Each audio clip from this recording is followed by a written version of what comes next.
Ça doit être par ici. J'espère bien avec tout ce voyage à dos de lion, j'en ai le popotin qui joue encore du tambour. Toujours aussi élégant. En tout cas, ça fait du bien de voler. Mes plumes commencèrent à rouiller. Tes ailes ne sont pas en acier, Éole. C'est une expression Scarini, voyons. Oh, j'avais compris.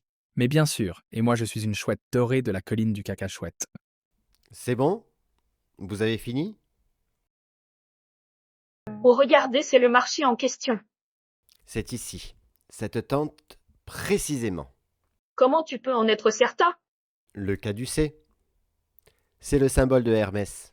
Dieu des voyageurs et du commerce. Vous êtes bien informé, mon ami. En effet, Dieu Hermès. Ya tonton, tu es grave connu. Oui, je sais, Nilas.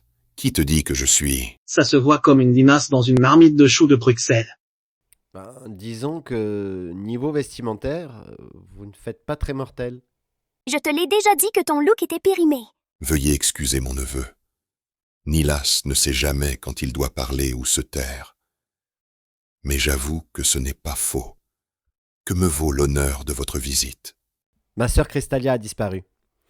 Un ami à nous a acheté ceci chez vous. Le problème, c'est qu'il appartient à ma sœur. Appartenait visiblement. Quoi? Ça voudrait dire que... Qu'elle l'a perdu visiblement. Ou bien qu'on lui ait volé. Ou alors qu'elle me l'ait vendu. Ouf, on a cru une seconde que vous alliez nous dire quelle était. Oui, c'est une autre hypothèse, en effet. Mais elle ne l'est pas... Comment pourriez-vous le savoir?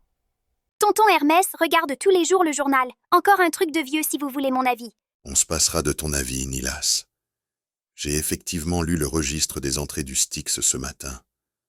J'adore m'informer dans la rubrique nécrologique. Où avez-vous eu cet objet? Un bon magicien ne révèle pas ses sources voyants. Mais vous n'êtes même pas magicien. Tu veux tester petit elfe? Scarini, Hermès est un dieu. Moi aussi j'en suis un, le dieu des gaffes. Oui, j'ai vu ça. Entre l'arbre que tu t'es pris de plein fouet et le dragon qui t'a brûlé les poils du... Ha ha ha ha, c'est vrai. Il est un peu... Nilas, ça suffit! Vous nous avez espionnés? Non. J'ai juste regardé la première saison de vos aventures dans la playlist dédiée à cet effet sur la chaîne YouTube. Le monde mystérieux de Yon. Où l'on est des stars. Je sens que l'épisode va durer des heures. Bon, d'accord. Cet artefact, je l'ai trouvé lors de la fête de Bubastis, au cœur de l'Égypte. C'est en lien avec Bastet, non?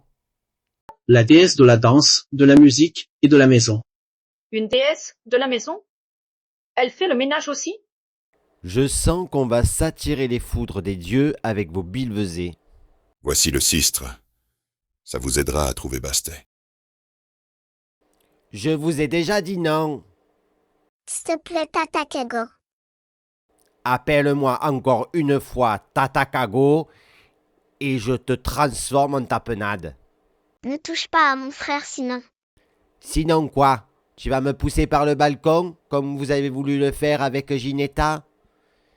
Ben c'est bête. J'habite au rez-de-chaussée. On ne l'a pas poussé. En même temps, on y a pensé. Ouais, en même temps, elle a dit que c'était un papillon. Bon, ça suffit les deux lucioles sans lumière. Allez ouste du balai. Il faut que je fasse ma sieste. Yoni et les symboles mythologiques.